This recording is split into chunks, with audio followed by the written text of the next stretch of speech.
Hi hello சூப்பரான சுவையான soya chunks gravy எப்படி செய்கிறதுன்னு பார்க்கலாம் வாங்க.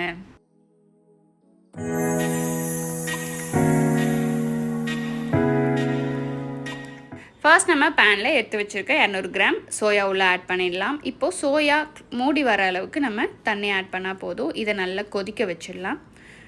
கொதிக்க வச்சதுக்கப்புறமா இதை எடுத்து சோயாவை நல்லா பிழிஞ்சு எடுத்துருங்க. அப்போ தான் கிரேவியோட எசன்ஸ் நமக்கு சோயாக்குள்ளே இறங்கும். ஃபுல்லாக பிழிஞ்சு எடுத்து ஓரமாக வச்சிடலாம்.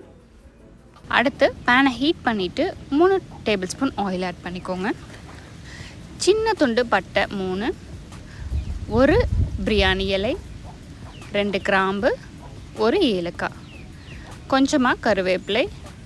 அடுத்து 2 பெரிய வெங்காயம் மிக்ஸி ஜாரில் போட்டு அரைச்சி உள்ளே எடுத்து சேர்த்துடலாம். இதை லோ ஃப்ளேமில் வச்சுட்டு வெங்காயம் பச்சை வாசனை போகிற வரைக்கும் நல்லா வதக்கணுங்க, இல்லைனா கிரேவி நல்லா இருக்காது. அடுத்து 2 ஸ்பூன் இஞ்சி பூண்டு பேஸ்ட்.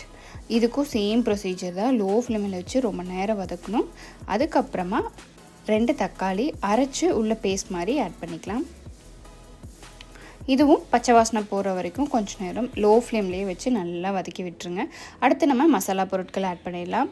1/2 ஸ்பூன் மஞ்சள் தூள், 2 ஸ்பூன் மல்லித்தூள், 1 ஸ்பூன் கரம் மசாலா, 1 ஸ்பூன் மிளகாய்த்தூள்.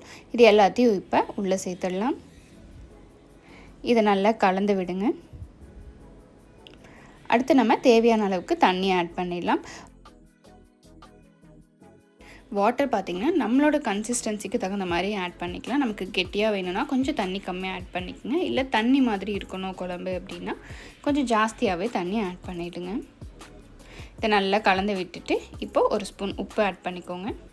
இதை நல்லா கலந்து விட்டு லிட் வச்சு கொஞ்சம் நேரம் க்ளோஸ் பண்ணிவிடுங்க. ஒரு 2 to 3 மினிட்ஸ் கொதிச்சா போதும்.